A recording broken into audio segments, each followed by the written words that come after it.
Hello, and welcome to a presentation.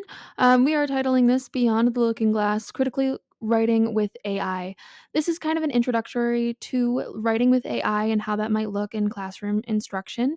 We are currently developing more in depth resources that use actual prompts and is a more nuanced version. This is just a starting point that might just get you thinking about how students might be using AI and what its limitations are. So, first, we're going to start out with AI and its limitations.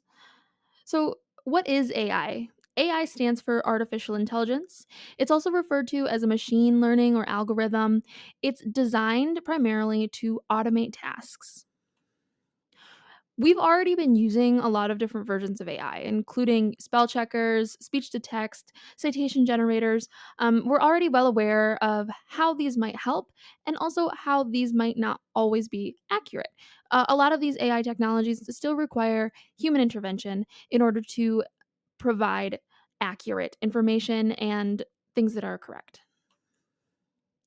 So some of the new AI tools that have been developed recently are include ChatGPT, Toolbaz, Deep AI, Hotpot AI, and also Humata, which is not on this list. So some of the real AI limitations. So AI is an algorithm. It operates on numbers and mathematics. So it has no sense of meaning or emotion. It's biased and it reflects a current data set. So it is only operating with the information that it is given. And because it is only operating with this information, it cannot think critically, it cannot perform divergent thought, it can't make new and contextually accurate observations. And also because the information that it is provided with is provided by human beings, it is biased. The teams designing AI are often not diverse, and what really matters may not be counted in the data. So the context is not counted in this data. So this is an example of AI bias. Futurism. Entering the future. Nice. Okay, Noel, we try now. Come to your honey. Two black Too black. Yeah. So what I'll Come do, again. Come again, Sashi. Nah, no. you two back over there. What I have to do to get What you have to do this to is how racial this thing is. Yeah. I have to use that piece of white. Let's say napkin and show again. See what's the difference? Again, pay your pin again. Napkin again. Right, put your hand out. What's the color in my hand? Man, the black man getting fight Black down man.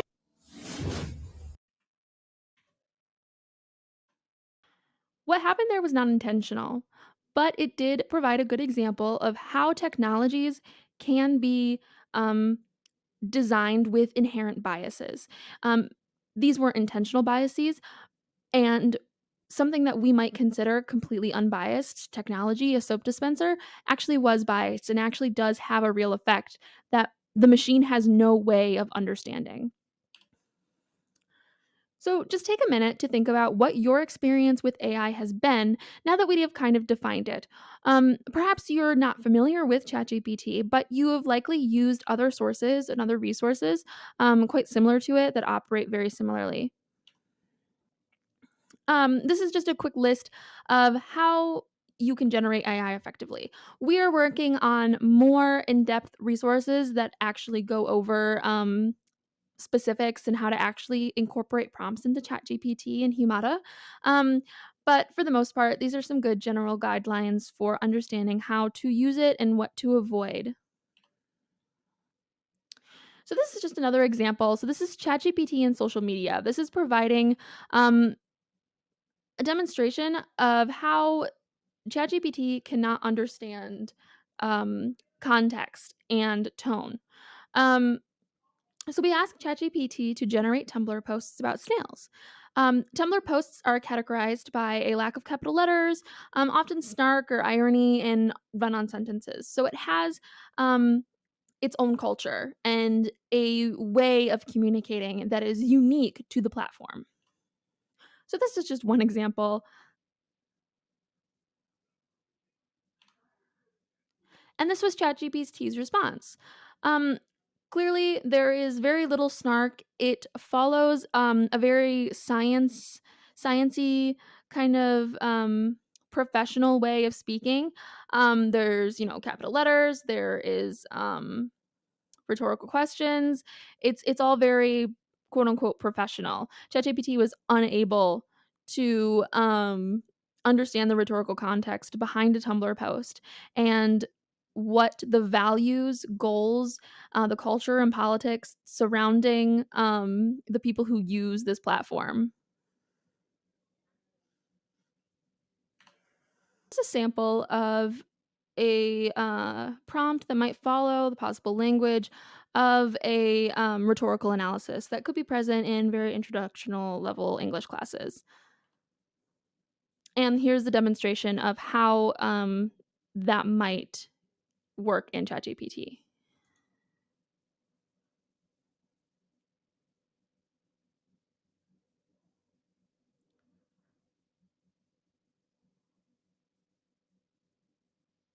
So as you can see, the whole entire prompt is being loaded with the requirements, and so ChatGPT is creating the response.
So that might have seemed like a very in-depth paper.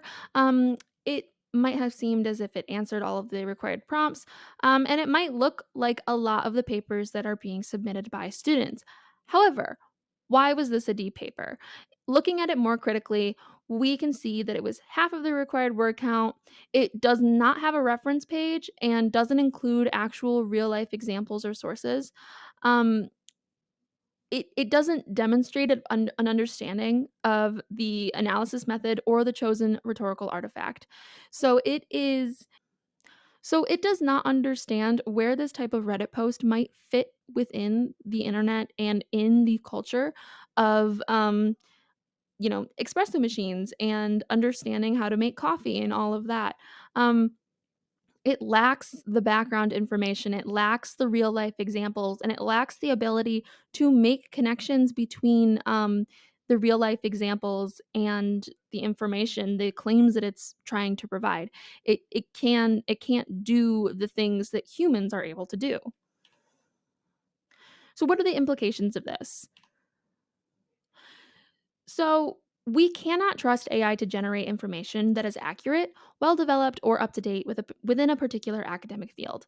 Um, we are not able to copy and paste AI generated text into our paper. Even if we do so, even if students do so, it will not be it will not fit within the requirements of the work that they are expected to do. Um, in order to use AI, you still need an understanding of how different genres are structured. You still need to understand background information and rhetorical context. We will be able to spot this in papers. Um, and it honestly will encourage students to write um, more critically because this is doing the busy work for them. So, how can we use AI? If it's not accurate, if it's very vague, how can we actually use AI, and how might students be using AI? So, with any tool, as I've said, we use AI writing tools critically. We might use it to investigate, and we might investigate the responses that we are receiving. So, we must maintain attention toward an academic argument. Um, we need to ask ourselves and our students, is the work rhetorically situated? Are claims defensible? Are they making a claim? Um, are they pulling from existing sources, and are they understanding the sources that they are reading and the connections that are being made between them? This is all things that AI cannot do, but can be used to help students get to that point. It can be used to summarize sources. It can be used to find and understand overall claims and summaries of different disciplines and bodies of knowledge. This is our early proposed process for using AI tools. This has since changed, but this is a way of thinking about it from a very broad perspective. So we would use AI as a sounding board to generate ideas. It's very good at creating topic sentences, creating outlines, generating a list of topics that students can pull from, which is often they often find in some of their earlier classes anyway from professor provided topics. We would then assess the claims that it is making and include supporting evidence. So, is it fabricating anything? What do we need to change? Um, what information is the student reading that could help them back up some of the claims that AI is making? Um, we would encourage them to think critically about what they are reading and how they can pick apart the responses that AI generates and actually construct their own argument based on the assignment prompt. So the takeaways are AI is used as a tool to get you thinking. We must understand the intention of AI and the power dynamics at play.